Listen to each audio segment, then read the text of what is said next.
बिस्मिल्लाहिर्रहमानिर्रहीम। अस्सलामुअलैकुम वरहमतुल्लाहि वबरकातुहू।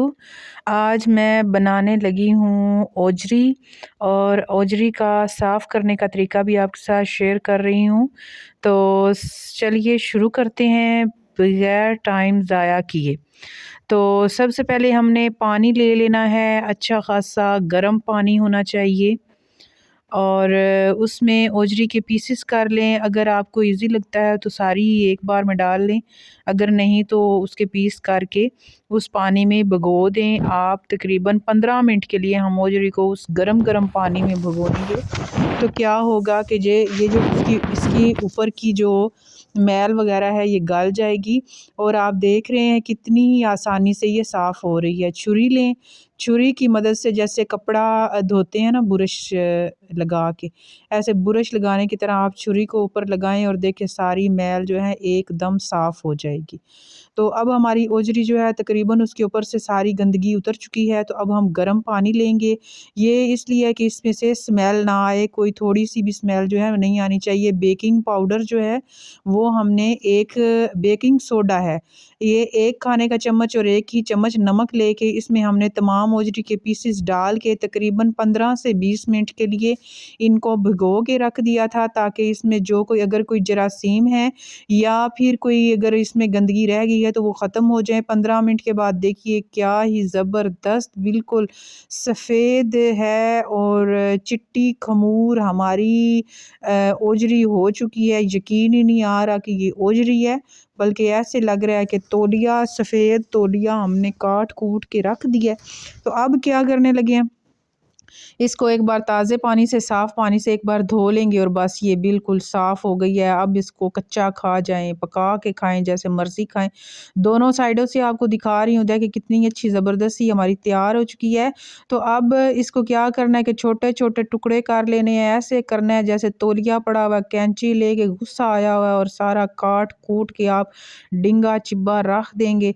जैसी मर्ज़ी इसकी बोटियाँ करें, कोई चौकोर करने की ज़रूरत नहीं, कोई गोल बनाने की ज़रूरत नहीं। ऐसी बेढंगी सी ये रेसिपी है, जो मर्ज़ी इसको करें ये बड़ी अच्छी पक जानी है। तो अब इसको हम डालेंगे एक पैन में और लहसुन डालेंगे। लहसुन थोड़ा-सा ज़्यादा ही डालना ताकि इसकी जो खुशबू है या इसमें से जो आती है वो ख़त्म हो जाएगी। और इसमें फेफड़े जो हैं वो हमने वो भी काट के डाल लिए हैं। ओजरी और फेफड़े दोनों की इकट्ठी हम बना लेंगे। सब्ज़ मिर्च और सुरख दड़ा मिर्च चाहिए हमें, नमक, हल्दी, ज़ीरा, दालचीनी, मोटी इलायची, छोटी इलायची, खुश्क धनिया और सुरख मिर्च का पाउडर, ये सारा कुछ एक ही बार इसमें डालेंगे। और डालने के बाद 1 गिलास के करीब पानी शानी भी डालेंगे। एक बड़ा सा प्याज हम इसमें मोटा मोटा काट के डाल देंगे। 2 टमाटर हम इसमें मोटे मोटे डालेंगे। जो कुछ मिलता है बस डालते जाएं इसमें और इसमें पानी डालें और ऐसे घोल घाल के इसको ढकना लगाएं और लगा के आप चूल्हे के ऊपर रख दें। फिर इसको देखें थोड़ी देर के बाद आपको क्या ये करके देती है। लें जी, गल चुकी है। 1 घंटा हमने पूरा इसको ऊपर रखा है। अगर आपके पास सुई गैस नहीं है तो आपने सिलेंडर के ऊपर बनाना है तो आप इसको कुकर में रखें और 10 से 15 मिनट लगवाएं और ज़बरदस्त सी तैयार हो जानी है। और अगर आपके पास फजूल गैस है, ढेर सारी गैस आई जा रही है, तो आप इसको गैस के ऊपर रखें और इसको रख के तो पकाना शुरू कर दें और पकाते रहे। सारा दिन वेले बैठ के बस ओजरी पकाएं और कोई काम ना करें दुनिया जान का। तो ये हमारी तैयार हो गई है। सब्ज़ मिर्चें डाली हैं, मेथी का पाउडर हमने इसमें डाला है और घी डाल दिया है हमने इसमें 1 बड़ा चमचा भर के।